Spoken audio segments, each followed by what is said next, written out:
today we have something very, very thought-provoking to talk about as well. Something that people sometimes forget to talk about. Anxiety, depression, mental health. People who've committed suicide, a very large number of them, around even 90% of them, have been suffering from depression. So that's the mortality rate of depression. It's not something that is in their control. For example, if I am depressed, right, I wouldn't want to call anyone. Like a lot of your friends say, hey, we're there for you, don't worry about that. But you don't call people, do you?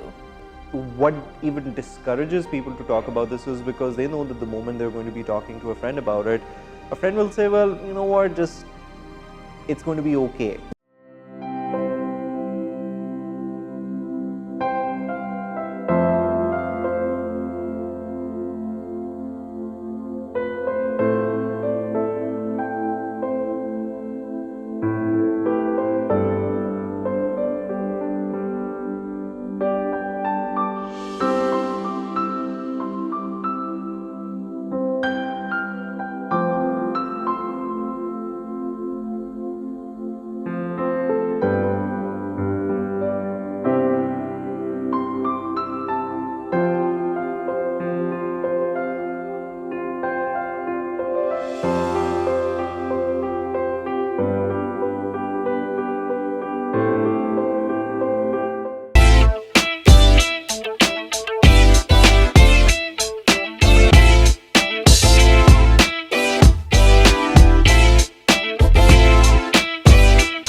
Assalamualaikum, ladies and gentlemen, welcome to yet again another edition of the S Stories right here on Sophiya Anjam's official YouTube channel.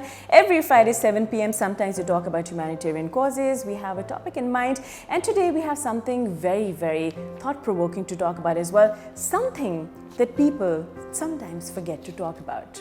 Anxiety, depression, mental health. You know what they say? They say that your illness does not define you. Your strength and courage does.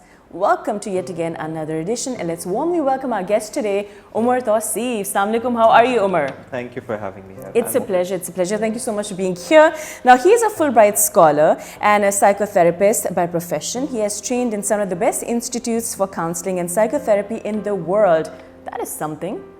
Thank you. Wow, and you've been there for a while, like a few years now. I think about a decade or more than that. So I've been working for around 6 or 7 years now. Okay, all right, fantastic. He's also done organizational work with different corporate brands and often appears on the media to advocate mental health awareness. Once again, thank you so much for being here. You're very welcome. Now, the first question. Let's talk a little bit about anxiety, depression. What exactly is it? Okay, so anxiety and depression, both of these are mental illnesses. And when we talk about illnesses, we're talking about a disease which, just like if we're talking about cholesterol or we're talking about cardiac problems, of course, depression and anxiety are recognized as diseases with a certain course symptoms, a certain reason why they come up in certain individuals at certain age groups for certain reasons, biological or otherwise, and treatments which are recognized to work. So both of these are not, a lot of times people would assume that these are just states of mind, or people are feeling that way. Or it's a phase, and you'll get done with the phase very soon. Or people are just pretending, and if we tell them snap out of it, they can. But I mean, we don't usually tell a person with any cholesterol problems that won't snap out of it. Or cheer up. Maybe everything's going to be a-okay. So let's talk in detail about the causes as well, once again. Okay. So when we talk about depression, let's maybe first focus on that. Depression may have a wide variety of causes, including it's understood that there can be certain ways that the brain has developed which may point out to why people who have depression, they have certain ways of processing emotions and why they're affected by certain life circumstances more than other people. Okay. Likewise, there are different neurochemicals in the brain which are responsible for how the brain and parts of the brain communicate with each other. So in those terms, that could be another thing that could be implicated. Then beyond that, there's also different socio-cultural factors which could impact, for example, inequity, poverty, life circumstances, divorce, death of lost ones, peer pressure, bullying, cyberbullying, childhood sexual abuse, just life circumstances. Any kind of a trauma. Any kind of traumatic, distressful life circumstances which impact an individual in that manner, where successively they may feel that they cannot escape from them, they feel hopelessness, helplessness. And then it may also be, it's also been seen that that depression there may be a higher incidence of depression that runs in people who have a family history of it. Of course. So these are all, so we have a wide variety of things which we've been able to localize, that it seems like these all causes are related. However, not any one factor can be causally related, and we can say that, well, depression is because people are in poverty, or depression is because people have faced childhood sexual abuse, or depression is because people have a family member who has depression. There could be a wide variance in the sort of causes and the type of causes that collect in an individual and impact an individual. So a very different symptomology may develop from one individual to another to another to another. However, I mean, usually these couple of factors, socio-cultural, the biological, neurochemical, life circumstances and adverse life events, usually we'd see a combination of these that get gathered together. So, you know, I'll take up that statement that you just made, that, you know, just like people have a physical illness, like for example, if you have, say, fever, or you have a certain kind of a disease, you go to the doctor. And then also, for example, if I have, say, sugar in my family, or if I feel that, you know, in my family, there have been a lot of patients who suffer from cancer or particular heart disease, then I will be extra careful, you know, with reference to my lifestyle, the kind of diet that I have. So if I have depression or anxiety in my family, what do I have to be very careful about? You know, how would I know where to draw the line? Okay, so I mean, there could be some preventative factors which could help. So let's say that if someone has a history of diabetes in their family, then maybe if you were suggesting a certain lifestyle to them, a certain diet to them, or a certain way for them to be cautious about their calories, that may be helpful, that may even prevent those genetic factors from ever activating in this individual. So if there is an incidence of depression in your family, or if there are such life circumstances that you have suffered from, which have been extremely adverse, for example, if you've been through traumatizing life circumstances, such as you witnessed violence very, very closely, or you've lived in a society like ours where there's been an incidence of terrorism, or you've yourself been directly affected by it, or you've gone through multiple losses in your family. Now, for someone like that, I would suggest that there's every reason for you to have a good lifestyle, where you're eating healthy, where you're exercising, where you're able to be connected, centered, maybe a lifestyle where there's some form of meditation, prayer, a spiritual connection. You're being able to you're also additionally being able to process these life events. I mean, there's a lot of evidence where it seems like people who are suffering emotionally, they may continue to, maybe even for years and years and years, there are things that are affecting them, but they're unable to speak with anyone until those things pick up a very extreme form, until they start affecting them. So and they burst sometimes.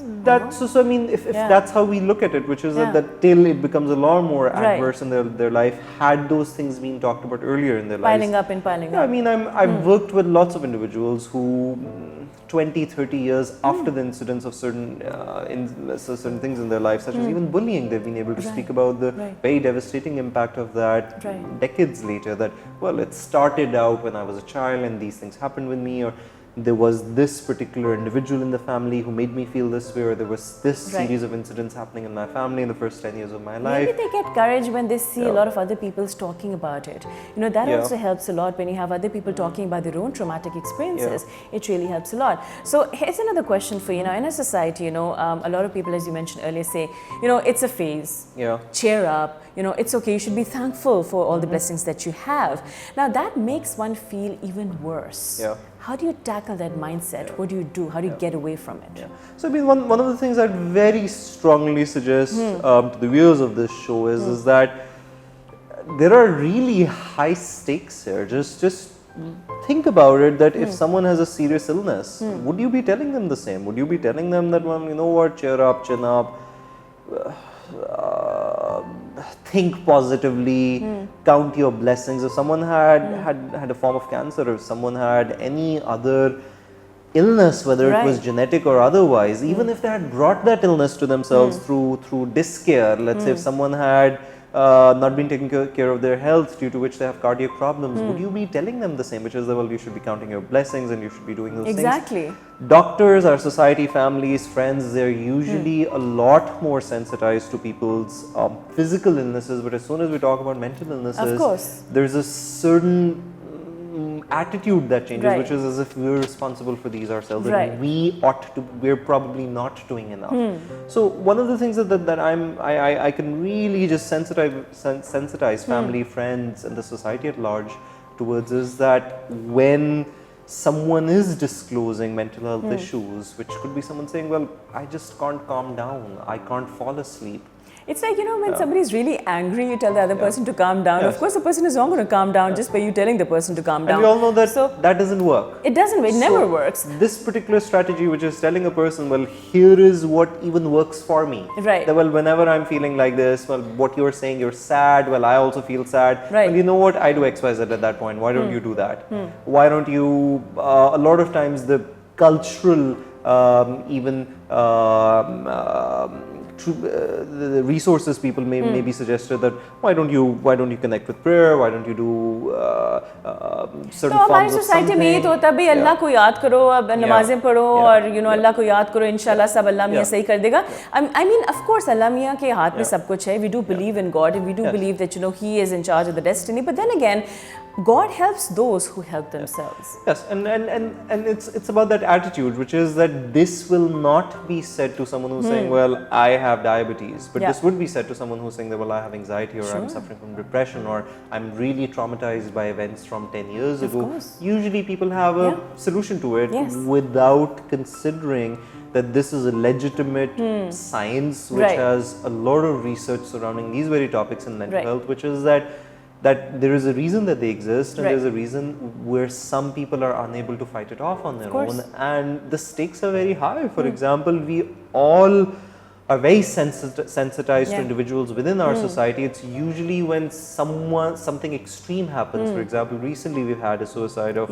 Anam, or a lot of Hollywood celebrities, for example, Kate Spade, Avicii, Robin Williams, the lead singer of Cranberries. Of course. So when it's such things, Whitney Houston, when people hear about those things, that's when they may even be introduced to this, that oh, this is something that could happen, and mostly people start having very layperson opinions about it, including, well, they must have done something, or maybe, or they had such a fulfilling life, they had such a they had fulfilling fame life, and love, or maybe and their money got to them, or maybe this was about substance use, or all sorts of things are thrown around. However, if you were to look at academic literature, it seems like people who've committed suicide, a very large number of them, around even 90% of them, have been suffering from depression. So that's the mortality rate of depression of someone who's depressed. There is a high likelihood that they may, if anything, that's one of the symptoms that can even be used to diagnose depression, which is that someone is having recurrent thoughts about death, and they cannot find too many reasons why they want to live, and they continue to think about they're wanting to kill themselves, or they're wanting to just lose that meaningfulness to life. So it's not something that is in their control. I work with a lot of individuals who in good faith continue to say that, well, we're living because we don't want to do this to our parents, we don't want to do this to our children, we don't want to do this, we owe this to the work we've developed, we owe this to people who look towards us, but inside us we just cannot shake it off. Each and every living moment, that's all we can think about, that this is painful. If you're looking for telltale signs of someone around you who may be displaying some of these behaviors, I'll just show a graphic on your screen. There's an acronym which is path warm, and where I stands for any threatened or communicated ideation. Ideation ka matlab hai that someone has said that they want to kill themselves or die. S is where there's an excessive or increased substance use. A person may usually have purposelessness, where they're not okay in how life is like. They may have anxiety, they may be feeling trapped, They may have a sense of hopelessness. They may withdraw from people, friends, society, lock themselves in. They may have uncontrolled rage, anger, seek revenge. There may be a certain recklessness where they're doing risky acts which they have not done before, and there may be a certain dramatic mood changes in their everyday lives. Right. So if you're seeing some of these, if you're a professional, if you're a student, if you're a psychology graduate, if you're a family member, this could be life-saving for someone. If you start seeing those things, these are some telltale signs. They may not fit everyone, but if you're seeing these happen, please seek help for this person or suggest this to them, that maybe this is something for them to take seriously. So you know what, Omar, this reminds me of something which recently happened, of course, that you talked about Anam Tanoli as well, and it was very unfortunate what happened, and everybody prayed for her family as well and for her soul as well. She was a beautiful soul, great model as well. But coming back to the same phenomena of people saying that maybe it's time that we should all be sticking together, talking to each other, communicating, but not going to the experts, not going to say counselors or psychologists. Yeah. I don't think that's how we should look at it. Correct me if I'm mistaken. Yeah, I mean, so one of the things that I want to sensitize us to this mental health spaces is that it's very complex, and anyone coming up with any simple solutions, including this, that well, the problem is that just the other day, someone was just throwing this opinion at me, which is that well, Dr. Saab, the problem is, I'm not a doctor, but someone just saying, well, we think that the problem is that well, joint families have ceased to exist, and well, that's the reason why mental health issues have become so severe in our society. Well, that's an opinion. First things first, that's not a tested, researched evidence that we can put in there. Secondly, at best it may be a contributory factor. Thirdly, at best for someone who's depressed, that may at best act as a first aid. But Omar, see, the thing is, I know that everyone's heart is at the right place. Like for example, if I am depressed, right, I wouldn't want to call anyone. Okay, I know that people mention the fact that, hey babe, you know what, I'm there for you. Like a lot of your friends say, hey, we're there for you, don't worry about that. That's great. I mean, it's great to have a very positive outlook, but you don't call people, do you? Right? So what would be your suggestion for the friends and the family for people who are suffering from depression and anxiety? And you're very right to say, which is that what even discourages people to talk about this is because they know that the moment they're going to be talking to a friend about it, a friend will say, well, you know what, just it's going to be okay. Yeah. Or they've heard it more often than not from parents, which is that, well, this must be because you're not doing X, Y, Z. I've been telling you to go do this, or I've been telling you that you should be married, or I've been telling you, well, when you have kids everything will be okay, or I've been telling you that, or this in your career, or I mean, why do you do this or that, or people have opinions, and due to those very opinions, the individuals who are presently in distress, they find it very difficult to go and share this with someone, and the tragedy of this situation a lot of times is that unfortunately it may even happen with mental health professionals. At least we are in a very largely unregulated field in Pakistan where anyone can open shop and start practicing.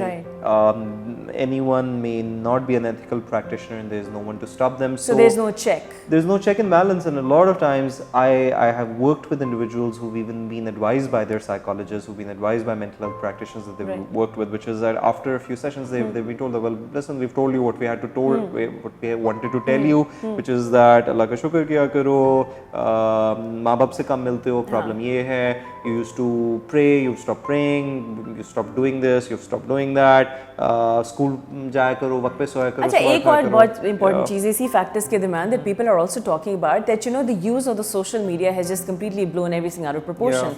What are your thoughts on it?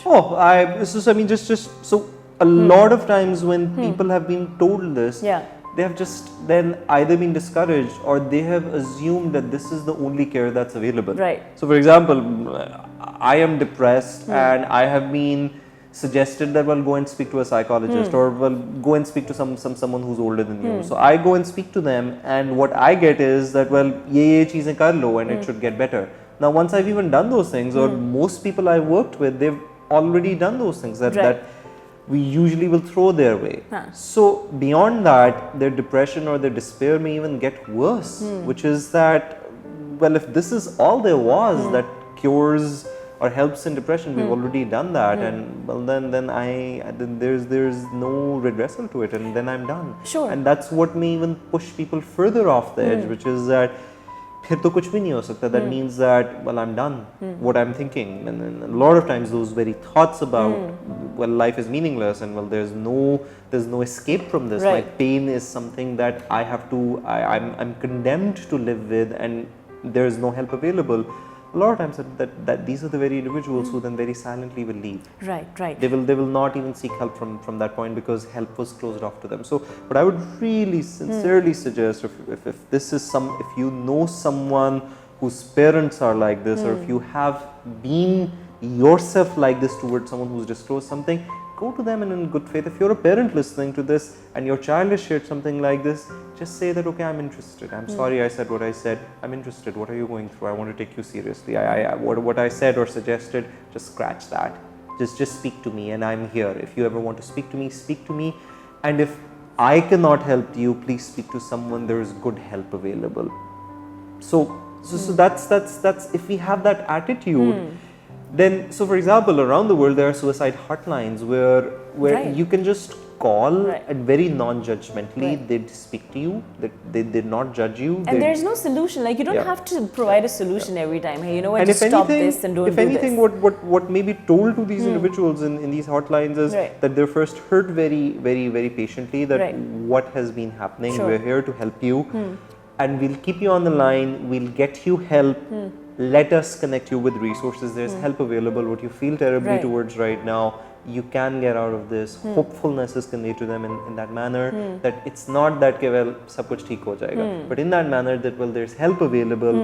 There are hundreds and thousands of people like you who feel this way, and there's good help available that people like you can get out of and return to life. We understand the distress you're going through.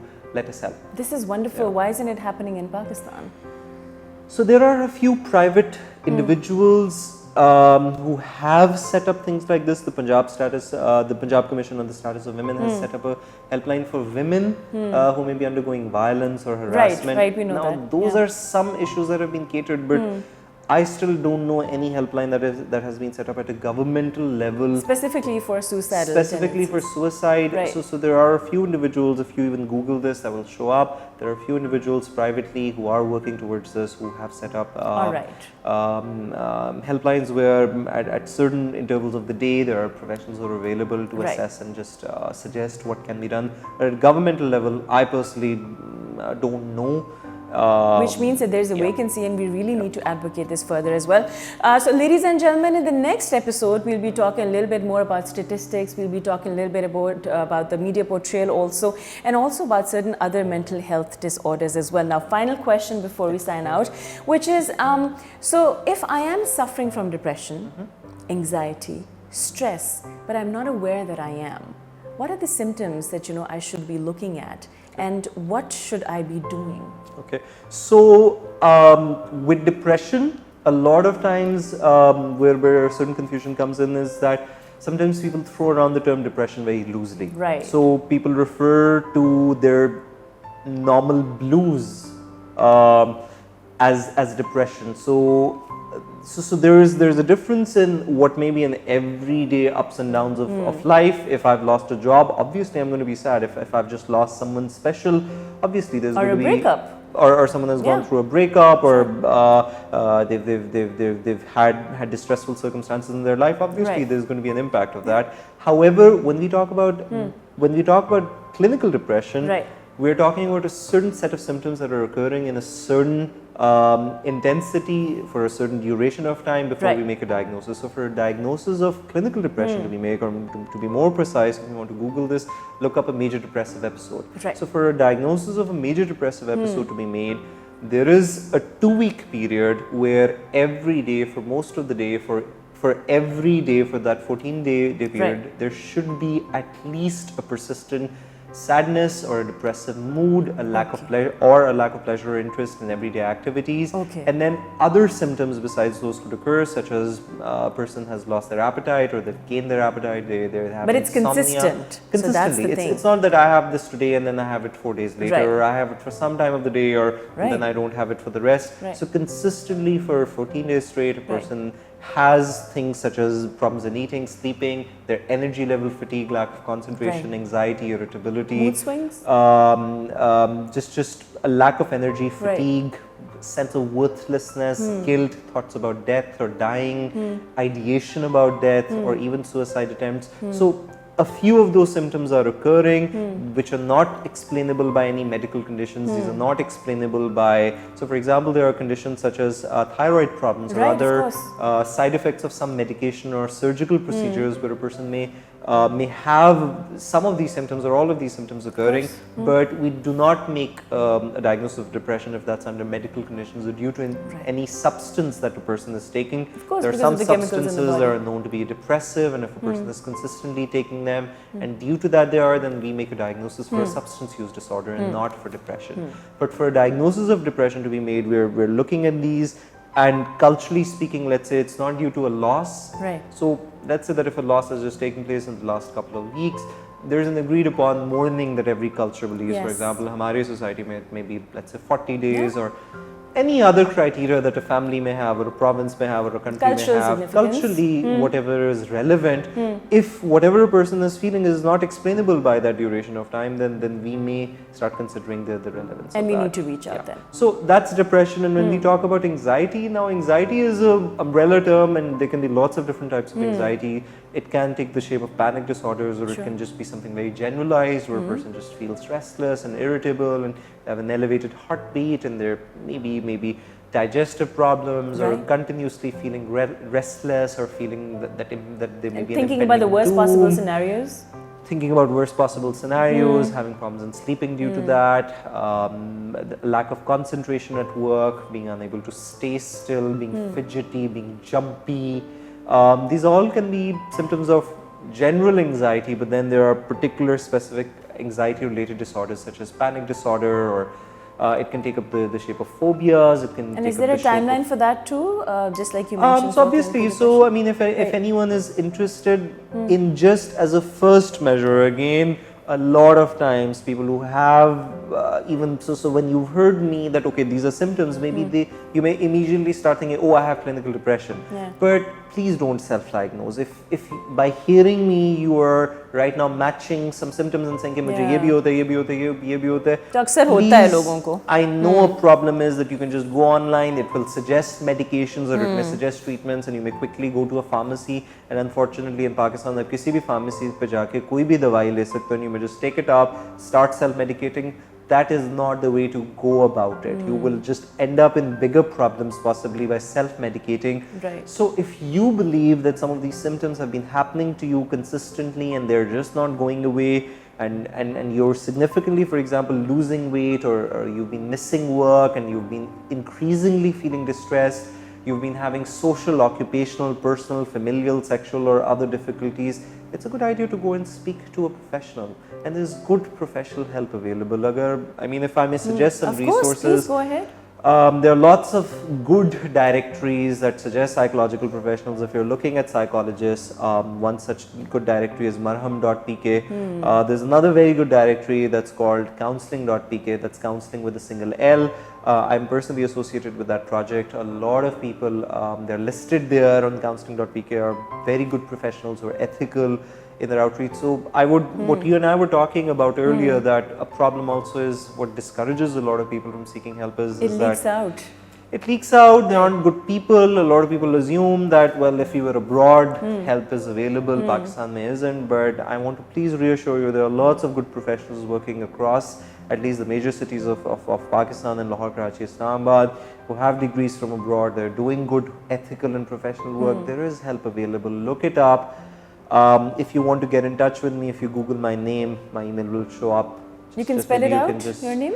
So my name is Omar Tauseef, and my email is tauseef.omar@gmail.com. That's TAUSEEF.OMAR@gmail. If you have a question, I can redirect you towards the right resources. But I mean, there's good help available. Don't think that, I mean, it's not. Even if you don't find help in Pakistan, there's a lot of online resources that are available. A lot of support groups that are functioning online. Sure, live sessions, so many other things also. Yes. Thank you so much, Omar, for that, and I'm sure it was really helpful for people also. But I know one thing for sure, that we also need to have a second part to this episode, because so many other things we need to share as well. So Jate Jate, I just want to mention one thing as well. Thank you so much, Omar. That do not be ashamed to tell your story, because your story might be a source of inspiration for many others. Thank you so much for watching. Take good care of yourself and catch you guys next week. Bye-bye.